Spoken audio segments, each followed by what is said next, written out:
नहमुदहु व नसल्ली अला रसूलिहिल करीम अम्मा बाद फ़ाउज़ बिल्लाहि मिनश शैतानिर रजीम बिस्मिल्लाहिर रहमानिर रहीम अस्सलामु अलैकुम व रहमतुल्लाहि व बरकातुहू। अल्लाह सुब्हानहू व तआला आप सबको खुश रखे, सेहत और ईमान की बेहतरीन हालत में रखे। तो आप लोगों से 3 सवाल पूछे गए थे। उम्मीद है कि आप लोगों ने जरूर उनके जवाबात अपने जहन में बिठा के रखे होंगे।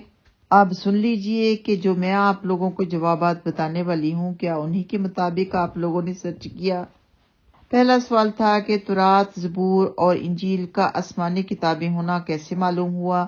इसका जवाब है, इन तीनों किताबों का आसमानी किताबें होना कुरान मजीद से साबित होता है। तुरात के बारे में अल्लाह सुब्हानहू व तआला ने फरमाया है, इन्ना अंज़लना तौरात फीहा हुदम व नूर, सूरतुल माइदा आयत नंबर 7, यानी बेशक हमने तुरात उतारी, उसमें हिदायत और नूर है।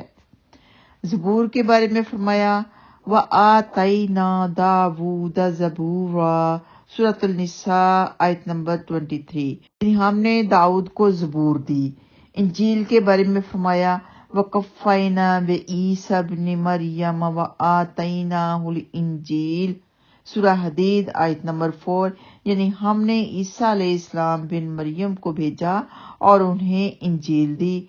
बस मुसलमानों को कुरान मजीद के जरिए से इन तीनों किताबों का आसमानी किताबें होना मालूम हुआ।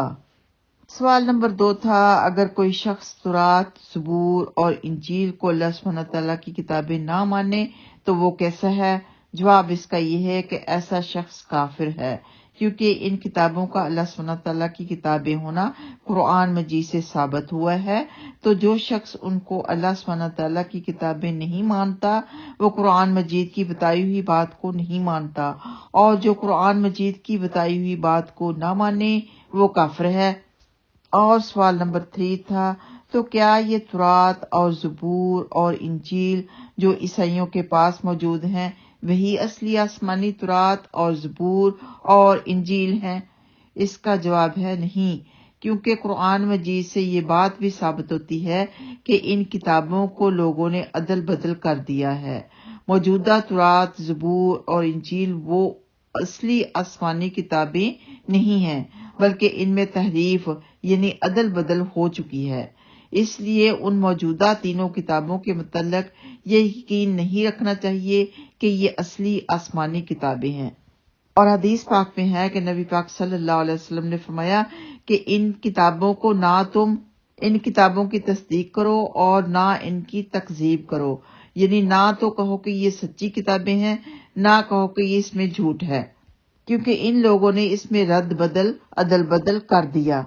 जो बात उनको नहीं पसंद उसको बदल के कुछ और लिख दिया। और कुरान पाक के नाज़िल होने के बाद भी बहुत सा अदल बदल हुआ होगा, लेकिन इससे पहले भी बहुत सा अदल बदल हो चुका, क्योंकि कुरान पाक में ये सब मौजूद है कि इन लोगों ने तुरात, ज़बूर और इंजील की किताबों में तहरीफ कर दी थी, यानी अदल बदल कर दिया था। और कुरान पाक की हिफाजत का अल्लाह सुब्हानहू व तआला ने जिम्मा ले रखा है, उसको किसी की भी जरूरत नहीं कि कोई अदल बदल कर सके।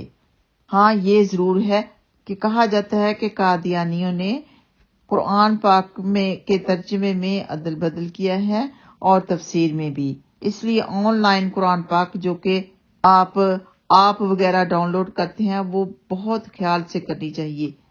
अब नेक्स्ट वाली एपिसोड में हमारे 3 सवाल होंगे कि ये कैसे मालूम हुआ कि बाज़ पैगंबरों पर सहीफे उतरे थे, यानी किताबों के अलावा तुरात, ज़बूर, इंजील के अलावा बाज़ पैगंबरों पर सहीफे उतरे थे, ये कैसे मालूम हुआ।